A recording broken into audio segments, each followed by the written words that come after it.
Bueno, vamos a ver la segunda parte de lo que es el TP2 de fisiología, que prometí que lo iba a hacer en un video diferente para que el anterior no quede tan largo. Pero bueno, vamos a ver lo que es el flujo sanguíneo cerebral. En esta primera diapositiva yo puse esta imagen en donde vemos que un cerebro está comiendo oxígeno y tomando glucosa, que me pareció que estaba copadísima para saber lo básico que tenemos que entender sobre nuestro cerebro y sobre qué necesita para que éste funcione correctamente. Justamente nuestro cerebro tiene la particularidad de que contiene lo que es un flujo sanguíneo cerebral constante, o por lo menos nuestro cuerpo tiende a mantener este flujo sanguíneo cerebral constante. Pero, ¿por qué es importante mantener un flujo sanguíneo cerebral constante? Porque, a ver, nuestro cerebro necesita alimentarse, como vimos en la parte anterior, de lo que es la glucosa, que es la que le va a proveer el ATP para que se puedan mantener, por ejemplo, los gradientes de las células, las diferencias de gradientes entre el extracelular y el intracelular, y por tanto mantener lo que es el potencial de membrana de las células. ¿Qué pasa? Si yo no tengo ATP, mi bomba sodio-potasio ATPasa va a dejar de funcionar. Y si mi bomba sodio-potasio ATPasa deja de funcionar, estamos al horno. Nosotros sabemos que la glucosa, esto lo sabemos por bioquímica, va a entrar dentro de lo que es el ciclo de Krebs y va a generar una bocha de ATP. Una bocha. Entonces el ATP va a ser el que le provee energía a nuestro cerebro y proviene de la glucosa. Entonces la glucosa es el principal sustrato energético de nuestro cerebro. Al igual que también para todo lo que son, como nuestro cerebro trabaja de forma aeróbica, por lo tanto requiere de oxígeno, es dependiente de oxígeno, yo voy a necesitar que mi cerebro entonces tenga oxígeno y tenga glucosa para funcionar correctamente. ¿Y por dónde proviene este oxígeno y esta glucosa? Estos vienen de la sangre. Entonces, ¿por qué es importante mantener un flujo sanguíneo cerebral constante? Y porque si mi cerebro necesita oxígeno y glucosa constantemente para cumplir con sus funciones, y este viene de la sangre, es necesario que mi cerebro tenga un flujo sanguíneo cerebral que le traiga glucosa y oxígeno constantemente. ¿Por qué es esto? Porque mi cerebro no tiene depósitos de oxígeno y glucosa, o sea, no tiene una forma de almacenarlo. Entonces sí o sí va a requerir de este flujo sanguíneo cerebral que le traiga estos componentes casi constantemente para que así pueda trabajar correctamente. Entonces, nuestro cerebro no cuenta con depósitos de oxígeno ni glucógeno. Glucógeno sería un montón de moléculas unidas de glucosa. Su metabolismo es exclusivamente aeróbico, por eso decimos que es dependiente de oxígeno, requiere de oxígeno para cumplir con las diferentes vías metabólicas. El flujo sanguíneo cerebral debe mantenerse constante para proveerle oxígeno y glucosa todo el tiempo, porque la glucosa es el único sustrato metabólico que utiliza el cerebro y por tanto es el único que le puede proveer energía. Y este flujo sanguíneo cerebral, los valores en los cuales se mantiene constante es de 45 a 60 mililitros por cada 100 gramos de cerebro o de parénquima cerebral por minuto. Ahora, nuestro cerebro, como dijimos, solamente utiliza como sustrato metabólico la glucosa, pero en condiciones de ayuno nuestro cerebro también puede utilizar cuerpos cetónicos. Estos cuerpos cetónicos son el producto de degradación del metabolismo de los lípidos. Con el tiempo, estos se tornan tóxicos para nuestro cerebro, por eso no es lo ideal que nuestro cerebro utilice esto. Lo utiliza, digamos, como un manotazo ahogado en situaciones en las cuales no tiene glucosa, como por ejemplo en un ayuno prolongado. Pero bueno, entonces, vamos a ver que en este TP tenemos un montón de gráficos, que los gráficos en este TP son lo clásico y lo más importante que tenemos que saber. Así que por más que no quieran, estúdienlos porque son importantes y porque se los pueden llegar a preguntar. Entonces, acá vamos a tener que En las ordenadas, que sería esta vertical de acá, vamos a tener lo que es el flujo sanguíneo cerebral, el cual nunca se olviden de poner lo que son las unidades, que acá tenemos que nuestro flujo sanguíneo cerebral está en una unidad que es mililitros por cada 100 gramos por minuto. ¿Qué dijimos? Que nuestro flujo sanguíneo cerebral se mantenía constante en 45 a 60 mililitros por cada 100 gramos de cerebro por minuto. Entonces, en las ordenadas tenemos el flujo sanguíneo cerebral y en las abscisas, que sería esta línea horizontal que tenemos acá abajo, tenemos lo que es el tiempo, que puede ser representado en minutos u horas. Ahora, lo que yo quiero que vean de este gráfico que nosotros tenemos acá es que tenemos dos umbrales, a lo que llamamos como umbral de función y el umbral de membrana. El umbral de función tiene unos valores entre 20 y 25 mililitros por cada 100 gramos de parénquima por minuto.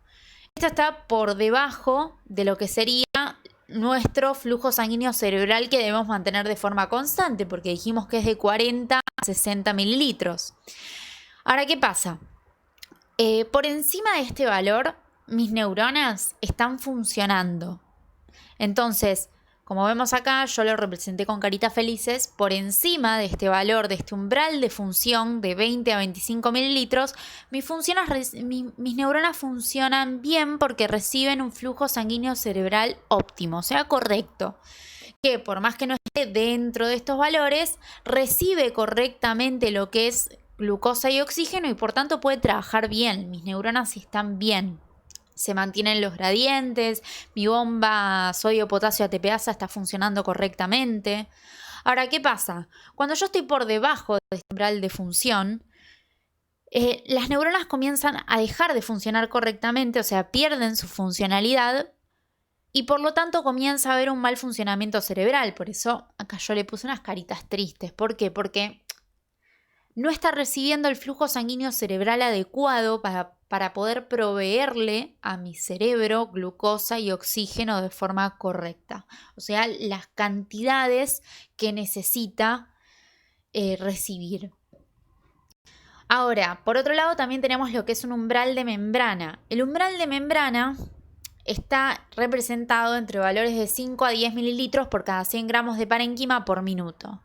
Ahora, esto es muy por debajo de lo que es el flujo sanguíneo cerebral que se debe mantener constantemente para que mis neuronas funcionen bien. Entonces, ¿qué pasa? Si el flujo cae por debajo de lo que es el umbral de membrana, entonces esto quiere decir que mi cerebro no está recibiendo glucosa y oxígeno de forma óptima.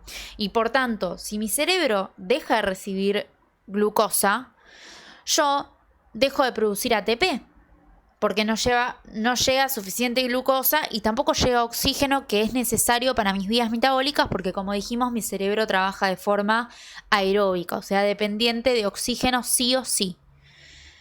Como no tenemos ATP y tenemos una bomba demasiado importante para nuestro organismo que trabaja gracias a la presencia del ATP, esta es mi bomba sodio-potasio ATPasa. Entonces, como no tengo ATP porque no tengo glucosa, mi bomba sodio-potasio ATPasa deja de funcionar. Entonces, ¿qué pasa? Mi bomba sodio-potasio ATPasa mantenía los gradientes, impedía que estos se disipen. Entonces, ¿qué pasa? Como no está funcionando, no se puede mantener el potencial de membrana en reposo de las células y con el tiempo se llega a producir lo que es la muerte celular.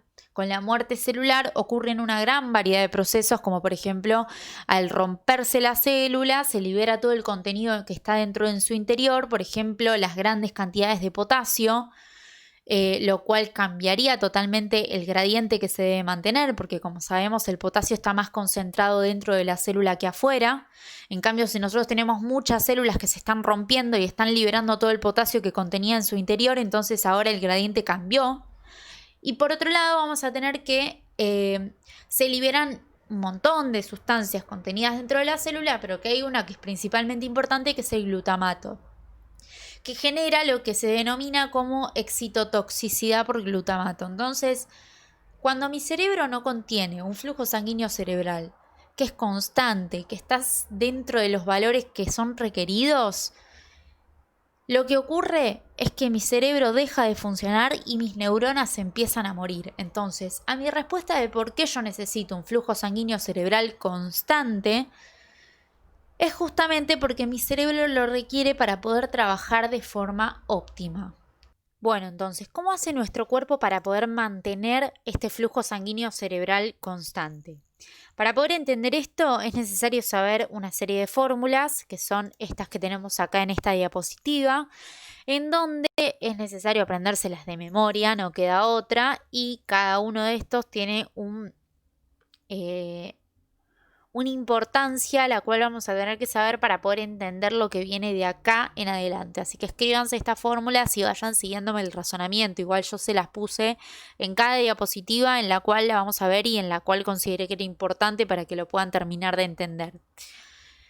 Entonces, por más que tengamos fórmulas, no tenemos tantos números, así que pueden quedarse tranquilos. Lo único que vamos a tener que saber son los valores de cada una de estas cosas, pero no hay números de por medio. Así que bueno, lo que sí tenemos que saber de estas fórmulas es a qué me refiero con cada uno de estos conceptos. Cuando decimos FSC nos referimos a flujo sanguíneo cerebral. Esta fórmula me dice justamente que el flujo sanguíneo cerebral es igual a la presión de perfusión cerebral, que es la PPC, sobre la resistencia cerebral, a la cual también la denominan como resistencia capilar o resistencia capilar cerebral. Lo que quiero que se lleven de esta resistencia capilar o resistencia cerebral es que es a nivel de los vasos cerebrales. Esta es la resistencia que ofrecen los vasos del cerebro a el flujo de la sangre. ¿Cómo genera esta resistencia? Por medio de lo que son los mecanismos de vasodilatación y vasoconstricción. Esto ahora lo vamos a ver en más detenimiento. Después, por otro lado, acá en el numerador tenemos lo que es la presión de perfusión cerebral. La presión de perfusión cerebral es igual a la tensión arterial media, que es la fuerza impulsora de la sangre, menos la presión intracraneana, que es la presión dentro del cráneo, y depende justamente de los contenidos del cráneo, en donde esta presión intracraneana en condiciones fisiológicas es constante. Ahora, lo que es importante saber y a tener en cuenta es que la tensión arterial media es directamente proporcional a la presión de perfusión cerebral. ¿A qué me refiero con esto? De que si aumenta la tensión arterial media, vamos a tener que mi presión de perfusión cerebral también se va a ver aumentada. Y mi presión intracraneana es inversamente proporcional a mi presión de perfusión cerebral. Por eso, si yo aumento mi presión intracraneana por una variación de los contenidos del cráneo, yo voy a tener que mi presión de perfusión cerebral va a verse disminuida porque es inversamente proporcional. O sea, si esta aumenta, esta disminuye, y si la tensión arterial media aumenta, como es directamente proporcional a mi presión de perfusión cerebral aumenta. Ahora, pasemos a esta fórmula. Si yo tengo que, por cualquiera de estas dos circunstancias, mi presión de perfusión cerebral aumenta, esta va a ser directamente proporcional a mi flujo sanguíneo cerebral. Por lo tanto, ante un aumento de mi presión de perfusión cerebral, mi flujo sanguíneo cerebral va a aumentar. En cambio, mi resistencia cerebral o resistencia capilar cerebral es inversamente proporcional a mi flujo sanguíneo cerebral. Entonces, ante un aumento de mi resistencia vascular cerebral, yo voy a tener una disminución de mi flujo sanguíneo cerebral, el cual, como dijimos, queríamos mantenerlo constante. Entonces, ante cualquier variación que se pueda llegar a producir, yo voy a generar mecanismos que me van a permitir mi flujo sanguíneo cerebral de forma constante. Ahora, si reemplazamos en esta fórmula que la presión de perfusión cerebral es igual a la TAM menos la PIC, me da esta fórmula que tenemos acá abajo. Las tres son importantes y las tres hay que saberlas. Y son importantes para todo el razonamiento que les acabo de decir recién, de que si uno aumenta, ¿qué pasa con el otro? Y en fin, ¿qué es lo que va a pasar con el flujo sanguíneo cerebral? Igual ahora vamos a ver más en detenimiento para que lo entiendan bien. Nosotros dijimos que el flujo sanguíneo cerebral tiene que mantenerse constante. ¿Dentro de qué valores? De 45 a 60 mililitros por cada 100 gramos de cerebro por minuto.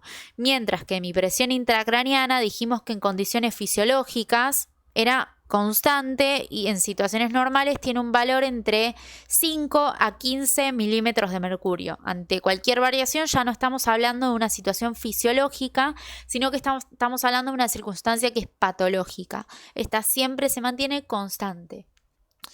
Ahora, ¿qué es lo que pasa en nuestro organismo? En situaciones fisiológicas, nuestro flujo sanguíneo cerebral se va a mantener constante gracias a un mecanismo que es denominado como autorregulación cerebral. Según esta definición que tenemos acá, que es una definición muy linda que saqué de un seminario, lo dijo un jefe una vez y me pareció que estaba muy bien explicado y como para sabérsela está muy linda, que dice que la autorregulación cerebral es la propiedad intrínseca que tienen los vasos cerebrales de mantener un flujo sanguíneo cerebral constante dentro de un rango de presiones sistémicas de aproximadamente entre 50 hasta 150 milímetros de mercurio o entre 60 hasta 160 milímetros de mercurio. Puse estos dos valores porque en realidad puede variar de acuerdo a la bibliografía donde la cual ustedes lean. Ambos valores están bien y la cátedra los considera como bien, pero bueno, tengan en cuenta que depende de donde lean, puede ser de 50 a 150 o de 60 a 160. Es lo mismo. Pero bueno, ¿qué quiere decir toda esta definición tan linda que puse acá? Esto quiere decir que si nosotros volvemos a la fórmula que teníamos anteriormente, dijimos que el flujo sanguíneo cerebral lo quiero mantener constante y mi presión intracraneana es constante en condiciones fisiológicas. Entonces se mantienen dentro de estos valores. Mi flujo sanguíneo cerebral puede variar. ¿Por qué? Porque si varía la TAM, o sea, la tensión arterial media, mi flujo sanguíneo cerebral puede aumentar o disminuir dependiendo si la TAM aumenta o disminuye. Mi PIC se mantiene constante, por lo tanto mi flujo sanguíneo cerebral no va a variar de acuerdo a variaciones en la PIC en una situación fisiológica, porque no hay variaciones de la PIC en un estado fisiológico. La PIC solo varía en condiciones patológicas, esto ténganlo en cuenta. Mientras que por otro lado, también por variaciones en mi resistencia capilar cerebral, también puede variar lo que es mi flujo sanguíneo cerebral. Entonces, ¿qué pasa con mi mecanismo de autorregulación cerebral? Ante variaciones en la tensión arterial media entre valores de 50 a 150 o de 60 a 160 milímetros de mercurio, justamente se va a alterar lo que va a ser mi flujo sanguíneo cerebral de forma directamente proporcional. Entonces, cuando esto ocurre, como yo quiero mantener mi flujo sanguíneo cerebral constante, se va a generar un mecanismo fisiológico compensatorio en donde va a variar lo que es la resistencia cerebral para así mantener un flujo sanguíneo cerebral constante. ¿Cómo varío yo la resistencia cerebral? Por medio de los mecanismos de vasoconstricción y de vasodilatación. A esta variación de la resistencia cerebral, para poder mantener el flujo sanguíneo cerebral constante, a esto es a lo que se lo denomina como autorregulación cerebral, Bien, este mecanismo de autorregulación cerebral se va a lograr gracias a que en las paredes de los vasos sanguíneos tenemos presentes lo que son vasoreceptores y quimiorreceptores. Estos sensan información.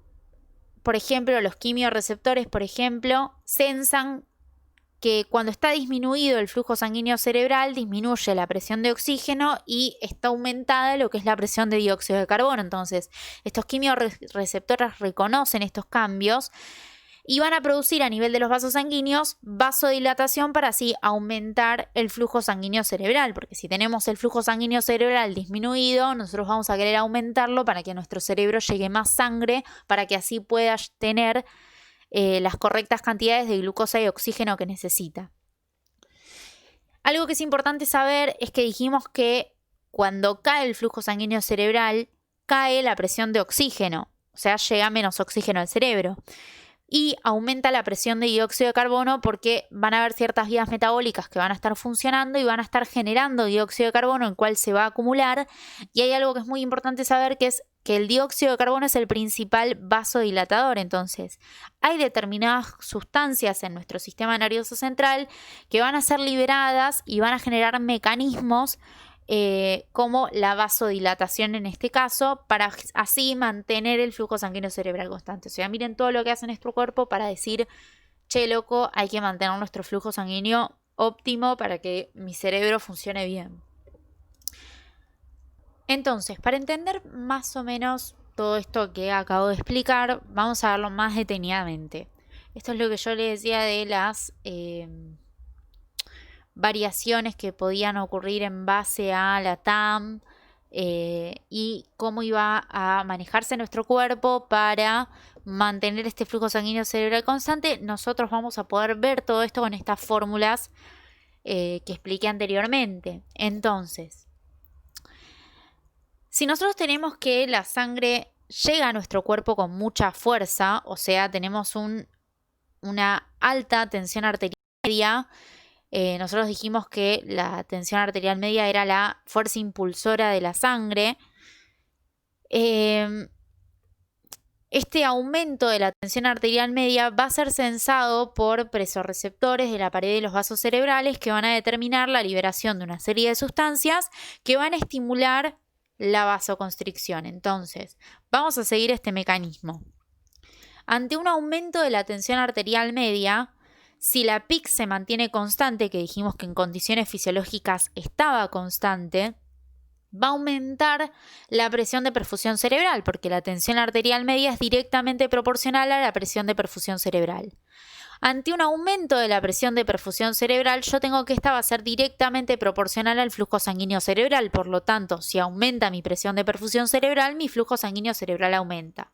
Pero a ver, yo no quiero que mi flujo sanguíneo cerebral aumente. Yo quiero que este se mantenga constante dentro de sus valores óptimos de 45 a 60 mililitros por cada 100 gramos de cerebro por minuto. Entonces, ¿qué pasa? Yo lo que voy a hacer es activar mi mecanismo de autorregulación cerebral, en donde se van a liberar toda una serie de sustancias que van a estimular la vasoconstricción. O sea, voy a aumentar la resistencia capilar cerebral o resistencia cerebral. O sea, voy a vasocontraer mis vasos cerebrales, mis capilares cerebrales, justamente para que, como esta aumenta y este aumenta, dijimos que mi presión de perfusión cerebral era directamente proporcional. Entonces, ante un aumento de la presión de perfusión cerebral, mi flujo sanguíneo cerebral aumenta.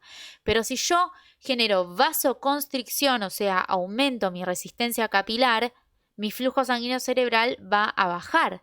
Entonces, este lo aumenta y este lo baja. Por lo tanto, ¿qué pasa con mi flujo sanguíneo cerebral? Se mantiene constante. Este es el mecanismo de autorregulación cerebral, que yo varíe mi resistencia cerebral por medio de estos mecanismos de vasoconstricción o vasodilatación, para que así mi flujo sanguíneo cerebral se mantenga dentro de los valores en los cuales se tiene que mantener. Ahora, vamos a ver en el caso contrario. Si nosotros tenemos que la sangre llega con poca fuerza, o sea, tenemos una disminución de la tensión arterial media, de la fuerza impulsora de la sangre. Se sensa esta disminución de la tensión arterial media que determina la liberación de sustancias como por ejemplo el óxido nítrico, que promueven justamente la vasodilatación. Si yo disminuyo mi tensión arterial media, mi presión de perfusión cerebral va a bajar con la PIC constante. Y si mi presión de perfusión cerebral baja, entonces mi flujo sanguíneo cerebral baja. Si mi flujo sanguíneo cerebral baja, pensemos esto, baja mi presión de oxígeno en el cerebro. ¿Por qué? Porque está llegando menos oxígeno, está llegando menos glucosa. Si baja mi presión de oxígeno, aumenta mi presión de dióxido de carbono, porque mis vías metabólicas se están desarrollando, mi presión de oxígeno está baja. Mi presión de dióxido de carbono está aumentando porque se está utilizando glucosa en lo posible y mi cerebro está trabajando, pero a ver, como mi flujo sanguíneo cerebral está bajo, yo no puedo eliminar todo este dióxido de carbono que está en mi cerebro. Entonces, ¿qué pasa? Dijimos que mi dióxido de carbono era el principal vasodilatador de mi cerebro. Es el principal vasodilatador. Entonces, ¿qué genera? Que caiga la resistencia cerebral o resistencia vascular cerebral. Entonces se genera una vasodilatación, en donde esta vasodilatación va a hacer que, como mi presión de perfusión cerebral es directamente proporcional a mi flujo sanguíneo cerebral, al caer mi TAM, cae mi presión de perfusión cerebral y cae mi flujo sanguíneo cerebral. Pero ¿qué pasa? El óxido nítrico, que es una sustancia liberada para generar vasodilatación, o justamente el aumento de la presión de dióxido de carbono, que el dióxido de carbono es el principal vasodilatador, yo voy a tener que hacer que se genere vasodilatación cayendo mi resistencia vascular cerebral, que es inversamente proporcional a mi flujo sanguíneo cerebral y que por tanto lo aumenta. Entonces, este lo baja, este lo aumenta y mi flujo sanguíneo cerebral se mantiene constante. Este es el razonamiento que tienen que hacer con estas fórmulas. O sea, fíjense que yo no usé números, no usé nada. Este es el razonamiento que tienen que seguir para poder saber qué pasa si mi tensión arterial media cae, qué va a pasar con mi flujo sanguíneo cerebral y qué quiero hacer yo con mi resistencia vascular cerebral para poder mantener mi flujo sanguíneo cerebral constante. Esto en condiciones fisiológicas, cuando tenemos una presión intracraneana que es constante. Bueno, como les dije en un principio, todos los gráficos de este TP se los tienen que saber de principio a fin. Pero más que nada entenderlos. Con los que yo les expliqué hasta ahora de lo que es la autorregulación cerebral, ustedes van a poder entender y razonar este gráfico. Esta es la curva de autorregulación. No se la confundan con la curva que vamos a ver más adelante y sepan diferenciarla una de la otra. Por eso es importante que la razonen, porque es importante que la sepan. En esta curva de autorregulación nosotros vamos a tener en las ordenadas lo que es el flujo sanguíneo cerebral.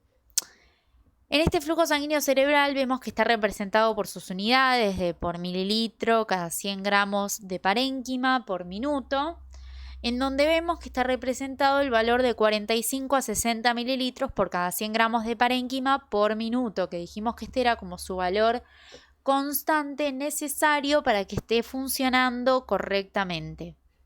Ahora, en las abscisas vamos a tener lo que es la tensión arterial media, que está representada en milímetros de mercurio.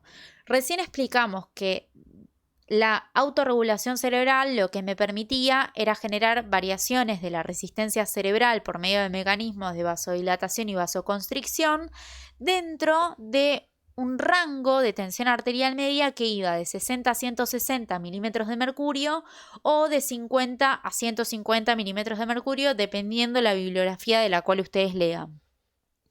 Yo les puse acá 60 y 160 para simplificar, pero si ponen 50 y 150 también va a estar bien. Entonces, ¿qué me dice esto? Que nosotros vemos que dentro de estos valores, nosotros acá vemos una línea recta que va de 60 a 160 y que me está indicando que ante las variaciones de la TAM por aumento o por disminución dentro de estos valores, yo voy a tener que mi flujo sanguíneo cerebral se mantiene constante y en condiciones óptimas. ¿Por qué? Porque acá, como veo, se están generando los mecanismos de vasodilatación, ¿sí? Y vasoconstricción. Entonces, cuando la tensión arterial media cae, mi vaso sanguíneo se vasodilata y cuando la tensión arterial media sube, aumenta hasta valores de 160 milímetros de mercurio, mi vaso sanguíneo se contrae, se genera una vasoconstricción para que así mi flujo sanguíneo cerebral se mantenga estable y constante dentro de estos valores. Ahora, cuando vemos que mi tensión arterial media comienza a bajar por debajo de 60 milímetros de mercurio o empieza a aumentar por encima de 160 milímetros de mercurio, yo voy a tener que mis variaciones en el flujo sanguíneo cerebral se van a dar de forma directamente proporcional. O sea, si mi tensión arterial media comienza a disminuir mucho, o sea, la fuerza impulsora de la sangre comienza a bajar, mi flujo sanguíneo cerebral va a caer. Y si yo tengo que mi tensión arterial media comienza a aumentar drásticamente por encima de 160 milímetros de mercurio, mi flujo sanguíneo cerebral aumenta de forma directamente proporcional. O sea que es dentro de estos valores la autorregulación cerebral. Ahora, ¿por qué en esta curva de autorregulación los valores son, digamos, el rango de la tensión arterial media en donde el flujo sanguíneo cerebral se mantiene constante, es entre 60 a 160 milímetros de mercurio?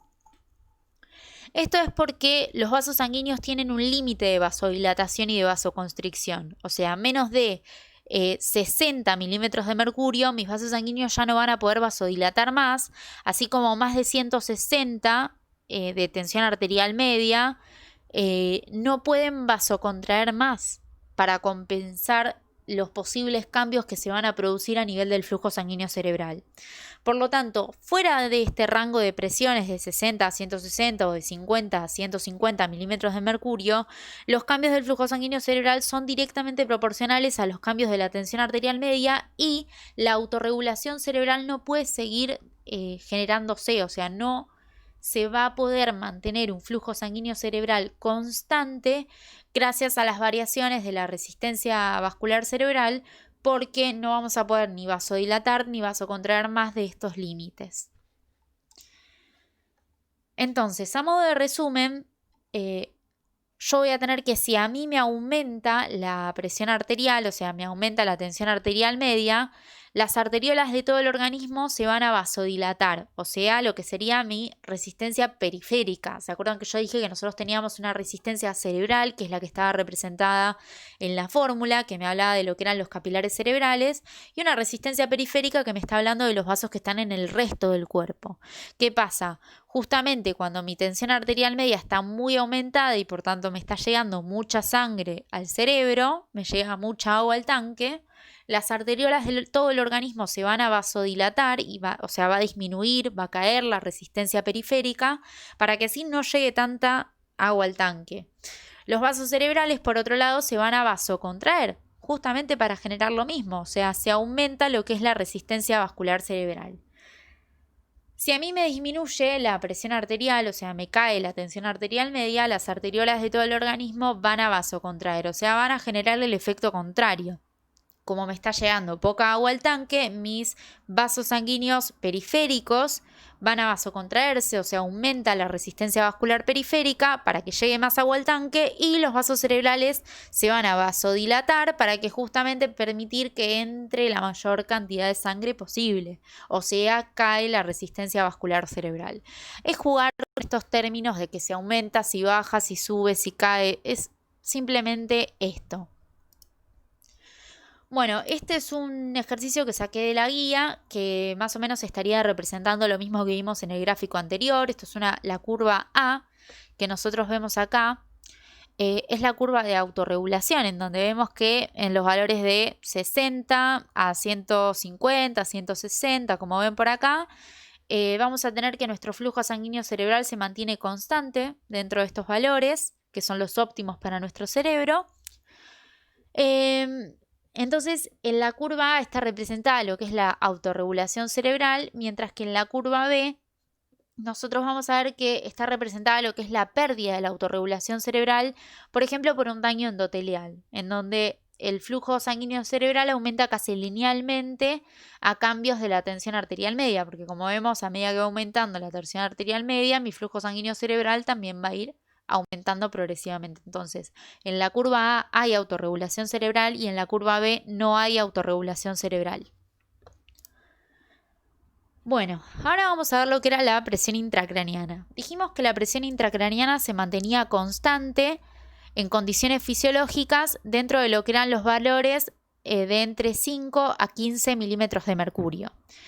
Esta presión intracraniana depende de los contenidos del cráneo, o sea, ante variaciones en el tamaño o los volúmenes de los diferentes contenidos del cráneo que conforman la presión intracraniana, yo voy a tener una variación de la misma.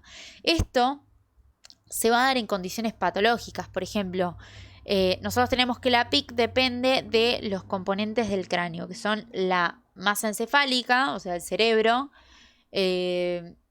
que corresponde al 80% de la masa total. Después, por otro lado, tenemos el líquido cefalorraquídeo, que corresponde al 10% de la masa total. Y por último, tenemos la sangre, que corresponde al otro 10% restante de la masa total. Estos serían los 3 componentes principales que conforman lo que es la presión intracraneana. Ahora, también dentro de lo que es el encéfalo, o sea, el cráneo en realidad, nosotros vamos a tener también las meninges, las cuales las meninges en condiciones fisiológicas o como son muy pequeñas, ocupan un volumen despreciable, pero cuando estamos hablando de condiciones patológicas pueden ocupar un gran volumen, como por ejemplo en una meningitis, en donde estas van a estar inflamadas y por tanto van a estar ocupando más espacio del que normalmente ocupan y generando entonces así un aumento de la presión intracraneana. ¿Por qué se genera un aumento de la presión intracraneana ante el aumento de cualquiera de estas estructuras que nosotros tenemos dentro del cráneo y que justamente forman lo que sería este valor estable de la presión intracraneana? Esto es porque nuestro cráneo es una estructura dura y compacta, o sea, no es distensible, no es algo que se pueda distender y agrandar. Por esta razón, cualquier aumento de sus contenidos puede generar un aumento de la presión intracraneana. O sea, si aumentamos la masa encefálica, va a aumentar la presión intracraneana. Si aumentamos el líquido cefalorraquídeo, aumenta la presión intracraneana. Si aumentamos la sangre, aumenta la presión intracraneana. Esto es así. Entonces, ¿por qué puede aumentar la presión intracraneana? Por ejemplo, por la presencia de un tumor. O sea, en este caso nosotros tendríamos un aumento de la masa encefálica. Tendríamos algo que está aumentando la presión ahí adentro y por tanto me está aumentando la presión intracraneana, la cual fisiológicamente está normal, pero ante una situación patológica como un tumor va a estar aumentada. Bueno, también tenemos un hematoma epidural, un absceso, un bloqueo del drenaje del líquido cefalorraquídeo, una encefalitis. Hay un montón de razones por las cuales la presión intracraneana puede aumentar. Ustedes sepan que por la fórmula que nosotros vimos anteriormente, que vamos a volver para así la pueden ver más detenidamente, si yo aumento la presión intracraneana, dijimos que esta era inversamente proporcional a la presión de perfusión cerebral. Entonces, si yo aumento mi presión intracraneana, mi presión de perfusión cerebral cae. Y si mi presión de perfusión cerebral, mi flujo sanguíneo cerebral cae. Entonces, ¿qué pasa? Me está llegando menos agua al tanque, me está llegando menos sangre. Y si no llega sangre, no llega glucosa y no llega oxígeno. Entonces, en condiciones patológicas en donde la presión intracraneana aumenta, es un problemón. Es un tema bárbaro. Vamos a ver más en detenimiento todo lo que es esto de qué ocurre cuando comienza a aumentar la presión intracraneana. Para eso es importante mirar este gráfico, que se los repito, todos los gráficos sépanselos bien. Siempre que estos gráficos, todo lo que aparece en la guía, es importante saberlo. Eso sépanlo porque suelen preguntarlo un montón, les encanta tomar las cosas que están en la guía, así que bueno, este gráfico es re importante, en donde a este gráfico se lo denomina como curva de autocomplacencia, compliance o distensibilidad, en donde vamos a tener que en las ordenadas vemos lo que es la presión intracraneana, representada en milímetros de mercurio, y en las abscisas vemos el volumen intracraneal, que está representado en mililitros. Ahora vemos acá lo que es esta curva, que vemos que se divide en 3 fases, que las vamos a ver más en detenimiento cada una más adelante, pero quiero que la analicen bien.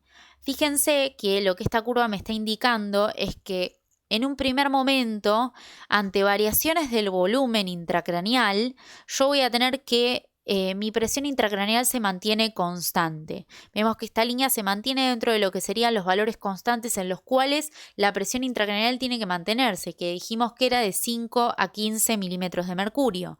Ahora, llega un momento, cuando termina esta fase 1, en donde a medida que el volumen continúa aumentando, yo voy a tener que mi presión intracraneana va a comenzar a variar, o sea, va a comenzar a aumentar progresivamente. Y llega un momento en donde, cuando concluye la fase 2, entramos dentro de una fase 3 en donde, ante pequeñas variaciones del volumen, yo voy a tener que se van a generar grandes cambios de la presión intracraneana. Y ahí es cuando se dispara todo y se va toda la miércoles. Pero bueno, A este gráfico lo llamamos como gráfico de la curva o curva de autocomplacencia, compliance o distensibilidad. Ahora, ¿qué es la compliance? La compliance es la capacidad que yo tengo de aumentar el volumen sin que varíe la presión. Eso es la compliance. Ahora, vamos a tener que esta curva entonces la vamos a dividir en 3 fases. La primera fase se la denomina como fase compensada. Y dijimos que en esta primera fase íbamos a ver que los cambios en el volumen dentro del cráneo, que podía ser por cualquiera de las causas que mencionamos anteriormente, por un tumor o por lo que sea,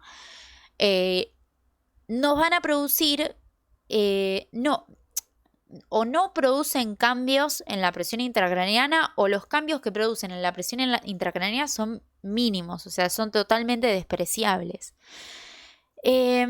Esto ocurre, ¿por qué? Porque se da en esta primera fase lo que llamamos como la ley de Monroe-Kelly. Esta ley de Monroe-Kelly me explica que se activan en esta fase compensada justamente mecanismos amortiguadores de esta variación del volumen. Entonces, a medida que va aumentando el volumen, se trata de amortiguar estos cambios de volumen, permitiendo que se mantenga así una presión intracraneana constante dentro de sus valores normales. Estos mecanismos que conforman la ley de Monroe-Kelly consisten en un primer momento, por ejemplo, se puede aumentar lo que es el drenaje venoso, o sea, lo que se hace es tratar de sacar volúmenes de dentro del cráneo para que aquella estructura que está aumentando nuestro volumen y que va a permanecer ahí hasta que nosotros la saquemos. Por ejemplo, en el caso de que si nosotros tenemos un tumor, el tumor nosotros vamos a tener que sacarlo quirúrgicamente. Entonces, ¿qué pasa? Si en un primer momento nosotros queremos mantener nuestra presión intracraneana constante, porque ante variaciones de nuestra presión intracraneana nuestro flujo sanguíneo cerebral puede verse alterado, entonces yo activo estos mecanismos amortiguadores, que son, por ejemplo, el aumentar el drenaje venoso. Luego también se trata de desplazar lo que es el líquido cefalorraquídeo hacia el espacio subaracnoideo medular. Justamente se trata de sacar cosas de nuestro cráneo que tiene un volumen que está aumentando o que está ocupando lugar, y que por tanto yo necesito sacar otros volúmenes para que ese volumen, digamos, no me altere la presión intracraneana y no me genere una alteración en el flujo sanguíneo cerebral, que es lo que desde un principio de la clase queremos mantener constante.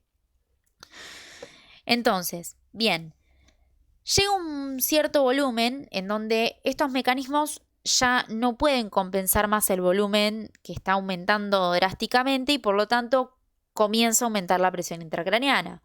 Esto ya conformaría lo que es la fase 2, en donde vamos a tener que, ante un aumento de la presión intracraneana, yo voy a tener que va a bajar lo que es mi presión de perfusión cerebral.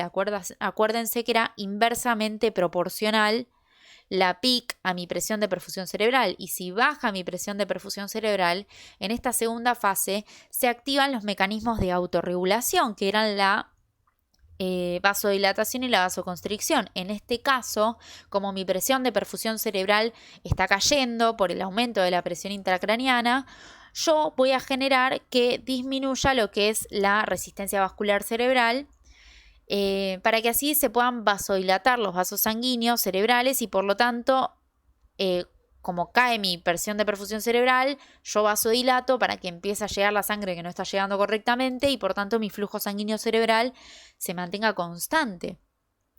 Entonces, cuando los mecanismos de autorregulación que se producen en esta segunda fase llegan a su límite, o sea que no se puede vasodilatar más, van a comenzar a aparecer ciertos síntomas en la clínica, que son los síntomas de la hipertensión endocraniana, que son una cefalea muy fuerte y persistente, que se da porque comienza a distenderse lo que es la dura madre por el aumento de la presión intracraniana, se empiezan a generar vómitos a chorro, un edema de papila porque se comprime el nervio óptico y se produce que se comienza a edematizarse la papila. Y por último también se puede producir lo que es la diplopía, que es la visión doble por una compresión del sexto par craneal. Entonces, toda esta serie de síntomas me indicarían que yo ya estoy o me estoy acercando dentro de lo que es la fase 3 de esta curva. En esta fase 3 vamos a tener que a pequeños cambios del volumen, yo voy a tener una alta variación en lo que es la presión intracraneana. O sea, a pequeños cambios del volumen, mi presión intracraneana aumenta drásticamente. Y como vimos anteriormente, si mi presión intracraneana aumenta, mi flujo sanguíneo cerebral va a caer, porque acá ya mi mecanismo de autorregulación no puede soportar más nada, porque ya está vasodilatado completamente y lo que sería el primer mecanismo, que era el que se daba por la ley de Monroe-Kelly, ya tampoco me puede generar que se sigan sacando líquido cefalorraquídeo o que siga aumentando el drenaje venoso. Entonces acá el flujo sanguíneo cerebral comienza a caer drásticamente. Entonces al cerebro le deja de llegar correctamente oxígeno y glucosa y comienza a aumentar la presión de dióxido de carbono. Y en esta etapa se activa lo que se llama como tríada o reflejo de Cushing. Esta tríada o reflejo de Cushing no es un mecanismo compensador, o sea, no va a lograr amortiguar el aumento de la presión intracraneana, sino que es una cascada de eventos que se van a producir en última instancia. Esta cascada de eventos me representa 3 eventos en particular, que son bradicardia, o sea, una disminución de la frecuencia cardíaca, taquipnea, o sea, un aumento de la frecuencia respiratoria, y por último, hipertensión, que es un aumento de la tensión arterial. Ahora, ¿por qué se produce esto? A ver, como en la fase 3 aumenta progresivamente el dióxido de carbono en el cerebro, se aumenta la presión de dióxido de carbono. ¿Por qué? Porque estamos teniendo muy bajo nuestro flujo sanguíneo cerebral que no está llegando adecuadamente. Entonces la persona comienza a tener taquipnea, o sea, un aumento de la frecuencia respiratoria, que esto lo hace para lavar ese aumento de la presión de dióxido de carbono que está presente en el encéfalo. O sea, la persona lo que hace es empezar a hiperventilar. Si hiperventilo, entonces yo elimino el dióxido de carbono y así puedo vasocontraer, lo cual termina alterando también. Pero ¿qué pasa? Luego comienza a tener bradicardia, o sea, una disminución de la frecuencia cardíaca, para que así aumente el tiempo de llenado ventricular, o sea, el tiempo en el cual se llena mi ventrículo, o sea, se llena de sangre. Los que vieron R1 me van a entender, los que todavía no vieron R1 ya lo van a ver. No es importante ahora, pero ténganlo en cuenta para cuando lo vean, para que lo puedan razonar y entender más. Entonces, la disminución de la frecuencia cardíaca aumenta el tiempo de llenado ventricular y así en cada latido se puede enviar más sangre, o sea, mayor volumen por minuto, para así aumentar la TAM. Por último, también se produce lo que es el aumento del tono simpático, produciendo vasoconstricción periférica y así también aumenta la tensión arterial media. O sea, se genera lo que es una hipertensión. Yo vasocontraigo para llevar ese flujo sanguíneo que está necesitando mi cerebro. Ahora, a estas 3 funciones cardiorrespiratorias que se producen, como dijimos, se las denominaba como tríada o reflejo de Cushing.